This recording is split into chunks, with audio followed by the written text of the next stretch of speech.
તો ભારે વરસાદ વચ્ચે અમરેલીના રાજુલામાં જીપ ડાલુ તણાયું છે।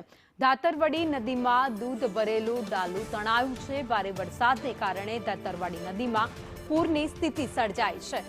તો જીપ ડાલુ ફસાઈ જતા ત્યાં લોકો પહોંચ્યા હતા। ચાલકને લોકોએ બચાવી લીધો છે। ડાલાને બચાવવાનો પ્રયત્ન કરી રહ્યા છે। દોરડાની મદદથી ચાલકને બચાવવામાં આવ્યો। તો ભરપૂર પાણીની આવક, ત્યાં ધસમસતા પાણીના પ્રવાહ વચ્ચે દૂધ ભરે ડાલુ જે વાહન ચાલકે પસાર કરવાનો પ્રયત્ન કર્યો, પરંતુ પાણી વચ્ચે તેણે કાબુ ગુમાવી દીધો અને ડાલુ પાણીમાં તણાઈ ગયું। જો કે સ્થાનિકો તાત્કાલિક ત્યાં પહોંચ્યા અને દોરડાની મદદથી તે વાહન ચાલકનો જીવ બચાવી લેવામાં આવ્યો છે। અત્યારે ધોધમાર વરસાદ કમોસમી રાજ્યમાં વરસી રહ્યો છે। નદી નાળા છલકાયા છે, ડેમમાંથી પાણી છોડાઈ રહ્યા છે।